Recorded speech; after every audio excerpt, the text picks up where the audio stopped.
Case studies are an important part of the curriculum at the Arabic Institute for the Next Generation.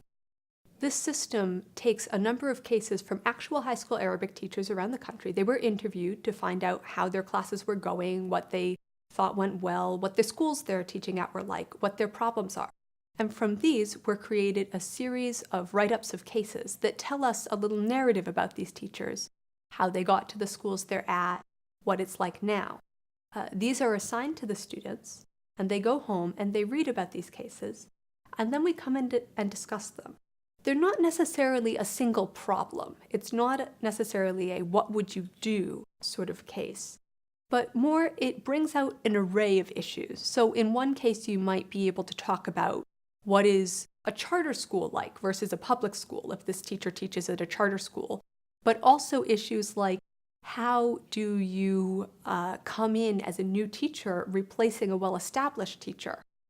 Bits and pieces of different stories woven together to create an example, something that illustrates a certain point or a number of points that we can address later in class.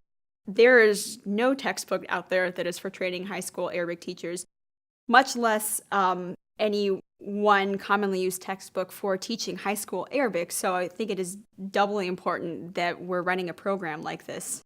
And we sit in class and discuss and sort of throw around ideas of, how this person's teaching style works or doesn't work for Arabic at the high school level, things that they do well, things that they need to improve on, how we can use these same ideas in our teaching.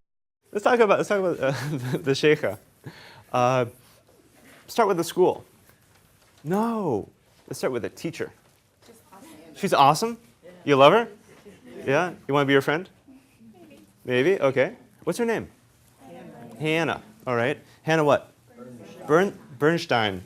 All right. Bernstein. Or Bernstein, we don't know. And what do we know about Hannah?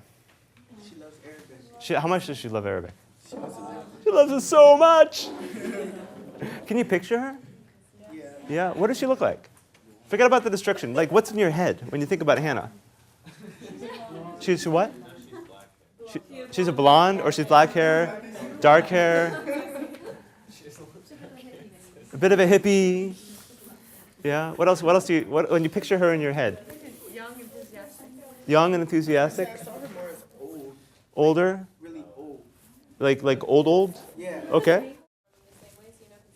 Nice. I'm glad you brought that up. Yeah. Because as student, we're tempted to think of students in isolation in our classrooms, but they got 5, 6 other teachers and parents. Yeah. What do you know about this school? Big or small? Medium. Sorry? Yeah, not so big. Not so big, not so small. They have a lot of money. They have a lot of money. How do you know that?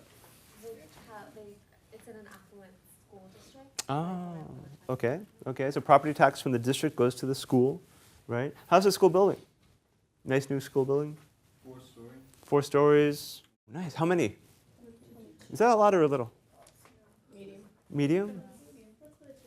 You think like 22 is a good number? I think that's a lot for a language class. It's a lot for a language class. You go to college, what are your language classes? Like 5? 7? Who had the most number of students in the language class, you think? Oh, yeah. So what's up with that student? Do we know his name? The sheikha? Okay. Why do the students call him the sheikha? Is anyone clear about what a jalabi is? What's another word for microaggression? A word that perhaps we know more informal. Bullying, yeah. How big of a problem is bullying? So we got this guy who, let's call it what it is, he dresses like a girl. From the perspective of the other students. And how, as a teacher, how should you respond to that? Sam, what do you think? Samantha? Actually, yeah. If you want to take a few minutes to write down some thoughts about Abu, then now would be a good time, actually. Just to kind of, while it's fresh in your head. On page 88, if you want to get down some thoughts about what we talked about, what you learned, what's on your mind. The goal of the case study is to provide a realistic example to someone who hasn't had much teaching experience. Especially for us undergrads, where, as I said, we've never been put in a teacher position. So to see it from an outside perspective and seeing different students and how they react to, a teacher's response or how a teacher responds to the students, I think is really important.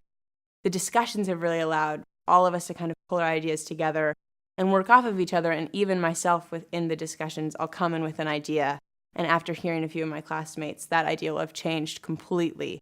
And I just feel like I'm kind of learning leaps and bounds on how practically to be a good teacher.